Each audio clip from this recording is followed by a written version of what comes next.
মুসলমানের নারী, তুমি গিয়েছো হিন্দুর সাথে বসতে। ইসলামের নাম দিয়েও যদি কেউ উগ্রবাদী করে, তাদেরকে আমরা যেমন নিষিদ্ধের দাবি করেছি, আজ সোনার বাংলায় ইসকন নামক উগ্র সংগঠনকে নিষিদ্ধ করতে হবে। 2 নম্বর, যারা আমার মুসলিম নারীর সতীত্বকে নষ্ট করেছে তাদেরকে প্রকাশ্য ফাঁসি দিতে হবে। 3 নম্বর, আমার খতিবকে যারা কিডন্যাপ করেছে তাদেরকে জনসম্মুখে বিচারের আওতায় আনতে হবে। শাহজালালের বাংলায় কেউ ষড়যন্ত্র করে রক্ষা পাওয়া যাবে না।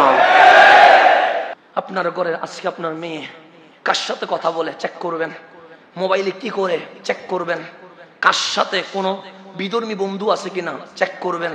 কেন? আপনার মেয়েটা সহজ সরল। শিয়ালে মুরগির স্বাধীনতা যখন চাইবে, মনে করবেন সে মুরগির স্বাধীনতা চায় নাই, সে মুরগিকে এনে বক্ষণ করার কি চেয়েছে? অধিকার চেয়েছে। আজ সোনার বাংলাদেশকে ইসলাম থেকে বিচ্ছিন্ন করার জন্য, আজ সোনার বাংলাদেশকে শাহজালাল, শাহপরান 360 বারে আউলিয়ার দেওয়া ইসলামকে কলঙ্কিত করার জন্য 500 দেশের ইসকন নামের উগ্রবাদীদের ষড়যন্ত্র শুরু হয়ে গেছে। এই সময়ে এসে আমাদের থেকে ইসলামের নূর বের করার জন্য তারা বুদ্ধিভিত্তিক 5টা যুদ্ধ শুরু করেছে। কয়টা যুদ্ধ? 1 নম্বর, নাটক সিরিয়াল দিয়ে আমাদের ভেতরে, এই সমাজের ভেতরে স্বামী স্ত্রীর সম্পর্ক বিচ্ছিন্ন করেছে, দেবর বাবির পরকীয়া সৃষ্টি করেছে, শ্বশুর আর বউয়ের মাঝে ঝামেলা বাঁধাই দিছে। তাহলে এই নাটক সিরিয়াল দিয়া সোনার বাংলাদেশের শান্তির ঘরকে আজ অশান্তির ঘরে রূপান্তর করে দিয়েছে। এই যুদ্ধে কি আপনি জিতেছেন? হেরে গেছেন। কারণ আপনার ঘরে সিরিয়াল, আপনার ঘরে নাটক। আপনি এসেছেন জুমার নামাজে, আপনার ওয়াইফ, আপনার মেয়ে সিরিয়ালের সামনে বসে আছে, আছে না নাই? আচ্ছা, এটা হচ্ছে বুদ্ধিভিত্তিক যুদ্ধ, যেখানে অস্ত্র লাগে না, যেখানে বোমা লাগে না। তারা দিয়েছে সিরিয়াল। কেমনে শাশুড়ির সাথে বউয়ের কি হয়? ঝগড়া হয়। কেমনে মার সাথে ছেলের সম্পর্ক বিচ্ছিন্ন হয়। কেমনে বউ স্বামী বাদ দিয়া দোকানদার, সিএনজি ড্রাইভার, এরকম লো লেভেলের মানুষের সাথে প্রেমের মধ্যে পরকীয়া নিমজ্জিত হয়। এগুলো সব শিখাচ্ছে কারা? এই স্টার জলসা নামক সিরিয়াল গুলোর মধ্য দিয়ে। কথা ঠিক না? হেরে গেছেন। 1 নম্বর যুদ্ধে জিততে পারেন নাই, নিজের ঈমানকে মজবুত করতে পারেন নাই। আপনার ডিউটি কি? তা'মুরুনা বিল মারুফ ওয়া তানহাউনা আনিল মুনকার, ভালো কাজের আদেশ দেওয়া, খারাপ কাজে বাধা দেওয়া। আপনি ভালো কাজের আদেশ দিবেন কেমনে? আপনি নিজেই তো খারাপ কাজের ভেতরে জড়িত হয়ে গেছে। এটা কয় নাম্বার? 2 নাম্বার দিয়েছে প্রেমের ফাঁদে ফেলে মুসলিম নারীকে ধর্ষণের মধ্য দিয়ে, ওই পেট, যেই পেট দিয়ে আব্দুল কাদের জিলানী বের হইতো, যেই পেট দিয়ে মাইনুদ্দিন বের হতো, যেই পেট দিয়ে নাসিরুদ্দিন সিপাহসালা বের হইতো, যেই পেট দিয়ে শাহজালাল বের হইতো, ওই পবিত্র পেটকে কলঙ্কিত করার জন্য তার প্রেমের ফাঁদে ফেলে মুসলিম নারীর ইজ্জত লুণ্ঠন করে ওই পেট দিয়ে যেন ঠাকুর রাম বের হয় সে ব্যবস্থা করে দিয়েছে। করে নাই? দিয়ে হিন্দুর সাথে প্রেম করে, আছে না নাই? আছে। অসংখ্য নজির আপনার চোখের সামনে আসে। এখন বলেন, এই মুসলিম নারীগুলোর কোনো গায়রত আছে? কোনো ব্যক্তিত্ব আছে?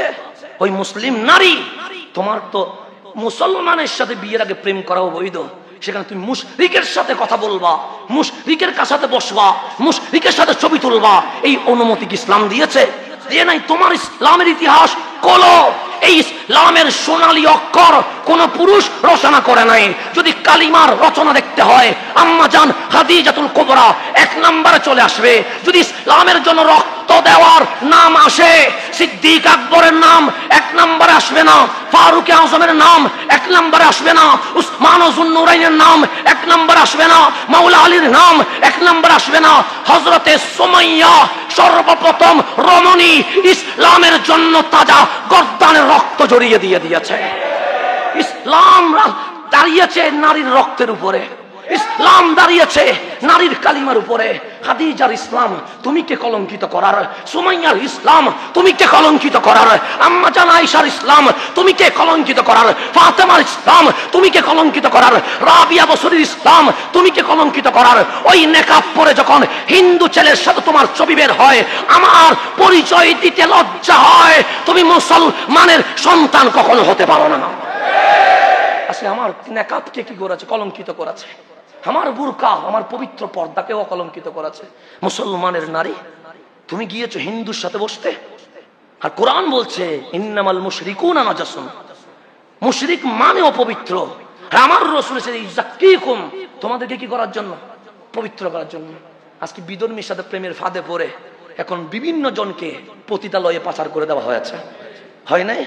হয়েছে। ছোট্ট মেয়ে গণধর্ষণের শিকার হয়ে তার চোখের পানির চিৎকারে আকাশ বাতাস কি হয়ে যাচ্ছে, ভারী হয়ে যাচ্ছে। তারা দিয়ে নিয়েছে, এটার নাম হচ্ছে প্রেমের ফাঁদে ফেলে মুসলিম নারীকে ধর্ষণের শিকার করে তার পেটকে এমন ভাবে আনিয়ে দিবে যেন ওই পেট থেকে আর ইসলামিক ইমাম গাজ্জালি যেন বের না হয়, ইবনে সিনা যেন বের না হয়, মহিউদ্দিন ইবনুল আরবি যেন বের না হয়, নাসিরুদ্দিন সিপাহ সালাহ যেন বের না হয়, সালাউদ্দিন আইয়ুবী যেন বের না হয়। আজ আমরাও সেই যুদ্ধে পরাজিত হয়েছে, হয় নাই? আমার ঘরের মেয়েকে আমি শিক্ষা দিতে পেরেছি? আপনি শিক্ষা দিয়েছেন? ইসলাম কারে কয়? মা বাবা যদি শিক্ষা দিত, কোন ঘরের মেয়ে বিধর্মীর সাথে প্রেমের মতো গহীন এত গৃহীত কাজ, ঘৃণিত কাজ জীবনে করতে পারত? তার 2 নম্বর যুদ্ধে আপনি কি হয়েছেন? পরাজিত হয়েছেন। 3 নম্বর যুদ্ধ, আমাদের যুবকদের হাতে একটা মাদক তুলে দিয়েছে। কি মাদক?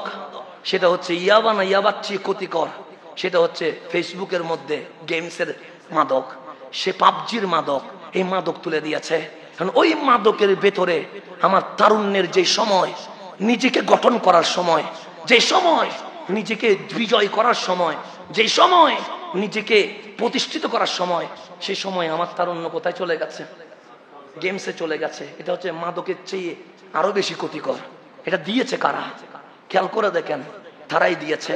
এইবার ইন্টারে এইচএসসিতে বেশিরভাগ ফেল, কথা ঠিক না?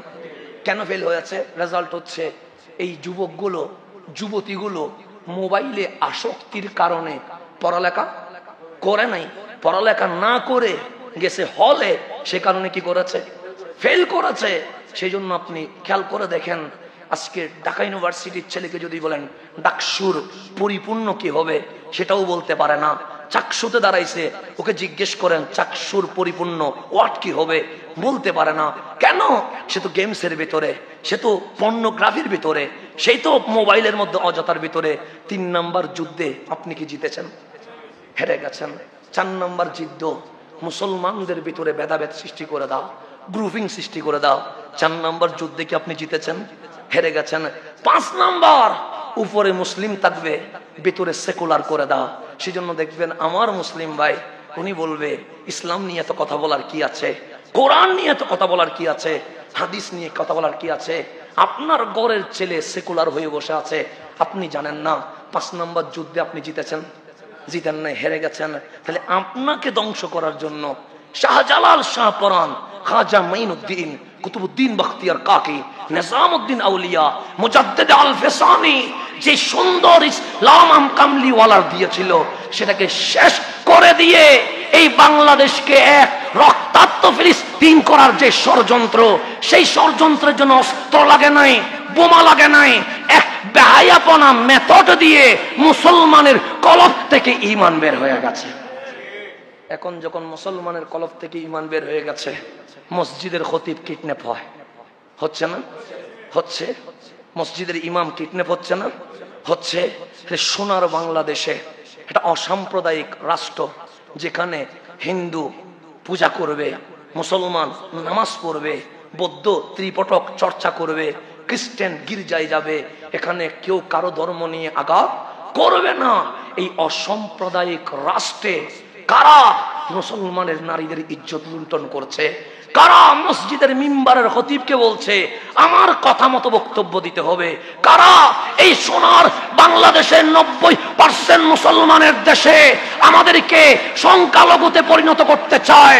তখন দেখা যাবে যারা হিন্দু মানে তাদের ধর্ম উগ্রতাকে না বলে, যারা মুসলমান তাদের ধর্ম শান্তি চায়, যারা বৌদ্ধ তারা বলে প্রাণী হত্যা মহাপাপ, এভাবে করে সকল ধর্ম শান্তির পয়গাম দিচ্ছে। আজ বাংলাদেশে যারা উগ্র ইসকন, আমি মনে করি এই উগ্র ইসকনের বিরুদ্ধে সোনার বাংলাদেশে সর্বপ্রথম হিন্দুদের প্রতিবাদ করা দরকার। সর্বপ্রথম তাদের প্রতিবাদ করে বুঝিয়ে নেওয়া দরকার। আমার ধর্ম নারী দর্শনকে কখনো কি করে না সাপোর্ট, আমার ধর্ম খতিবকে কিডন্যাপ করা কি করে না, সাপোর্ট করে না। আমার ধর্ম ইসলামকে নিয়ে ষড়যন্ত্র করা কি করে না, সাপোর্ট। যার যার ধর্ম শেষে পালন করবে। তাহলে মুসলমান আজকে মিম্বরে দাঁড়ায় বলতে হয়, আমার কাজ তা'মুরুনা বিল মারুফ ওয়া তানহাউনা আনিল মুনকার ওয়া তু'মিনুনা বিল্লাহ, ঈমান আনবো আল্লাহর উপরে। কিন্তু আমার মুসলিম নারী আজকে ফাঁদে পড়ে গেছে কার, হিন্দুর।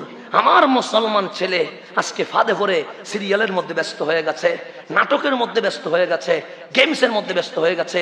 তাদের বুদ্ধিভিত্তিক যুদ্ধের মধ্যে মুসলমান হেরে গেছে। কেন? এই বাঙালি মুসলমানের উচিত ছিল বিজ্ঞানের মধ্যে 1 নম্বরে থাকা। এই বাঙালি মুসলমানের দরকার ছিল সায়েন্সের মধ্যে বিজয় করা। এই বাঙালি মুসলমানের ঘরে, প্রত্যেক ঘরে একজন MBBS ডাক্তার হওয়া দরকার ছিল। কিন্তু আমাদের সেই প্রোডাকশন না হওয়ার কারণে কিছু সংখ্যালঘু আপনাদের উপর বিস্তার করা শুরু করেছে। সুতরাং আজকের এই জমা থেকে আমরা কোনো উগ্রবাদিতাকে সাপোর্ট করি না। ইসলামের নাম দিয়েও যদি কেউ উগ্রবাদী করে, তাদেরকে আমরা যেমন নিষিদ্ধের দাবি করেছি, আজ সোনার বাংলায় ইসকন নামক উগ্র সংগঠনকে নিষিদ্ধ করতে হবে। 2 নম্বর, যারা আমার মুসলিম নারীর সতীত্বকে নষ্ট করেছে তাদেরকে প্রকাশ্য ফাঁসি দিতে হবে। 3 নম্বর, আমার খতিবকে যারা কিডন্যাপ করেছে তাদেরকে জনসম্মুখে বিচারের আওতায় আনতে হবে। শাহজালালের বাংলায় কেউ ষড়যন্ত্র করে রক্ষা পাওয়া যাবে না। এটাই হচ্ছে আমাদের মূল দাবি। সেজন্য সাবধান থাকতে হবে। আপনার ঘরে আজকে আপনার মেয়ে কার সাথে কথা বলে চেক করবেন, মোবাইলে কি করে চেক করবেন, কার সাথে কোনো বিধর্মী বন্ধু আছে কিনা চেক করবেন। কেন? আপনার মেয়েটা সহজ সরল, কিন্তু যে কখনো কোনো শিয়ালে মুরগির স্বাধীনতা যখন চাইবে, মনে করবেন সে মুরগির স্বাধীনতা চাই নাই, সে মুরগিকে এনে বক্ষণ করার কি চেয়েছে, অধিকার চেয়েছে। কোন শিয়াল ভালো কথা বললে সে ভালো হওয়া যায় না। আপনার মেয়েকে যারা মেসেজ করে বলছে সমস্যা কি, কথা বললে কোনো সমস্যা নাই, মনে করবেন প্রত্যেকটা শিয়াল মুরগির চাহিদা চাওয়া মানে মুরগিকে মৃত্যুর কুলে পড়ে যাওয়া। সুতরাং আপনার মেয়ে কি করছে চেক করবেন, আপনার ছেলে কই যাচ্ছে চেক করবেন। আজকে থেকে সাবধান হন। আমার লজ্জা লাগে ওঠে যখন আমরা অনলাইনে দেখি নেকাব পরে হিন্দু ছেলের সাথে প্রেম করে পোস্ট করে, যখন আমরা দেখি বুরকা পরে হিন্দু ছেলের সাথে ঘুরতে যায়, তখন মন বলে এগুলো মুসলমানের কখনো সন্তান হতে পারে না, এগুলো বিধর্মীর চেয়ে আরো খারাপ হয়ে গেছে। তোমার যদি যৌনতা বেড়ে যায়, তুমি তোমার মাকে বলো আমাকে বিয়ে করা দাও। অবৈধ পথে না হেঁটে তোমার তো বৈধ পথে হেঁটে হাঁটার দরকার ছিল। কারণ ইসলাম নারীদের রক্তের উপরে প্রতিষ্ঠা হয়েছে। ইসলাম নারীদের কারণে আজকে এত দূরে গিয়ে এসেছে। আজ সেই নারী আমার ইসলামকে কলঙ্কিত করছে। সুতরাং আজকে থেকে মুসল্লিদের প্রতি অনুরোধ থাকবে, আপনার ঘর আপনাকে সামলাইতে হবে, আমার ঘর আমাকে সামলাইতে হবে। হ্যাঁ, যার যার ধর্ম শেষে পালন করবে। আমার সোনার বাংলাদেশ অসাম্প্রদায়িক রাষ্ট্র, কারো যদি কোনো বিপদ হয় আমরাই তার নিরাপত্তা দিব। কিন্তু আমার ঘরকে উলঙ্গ করে দিয়ে, ইজ্জত নষ্ট করে দিয়ে এই সোনার বাংলায় থাকার কোনো অধিকার থাকতে পারে না। সেজন্য আল্লাহ যেন আমাদেরকে বুঝা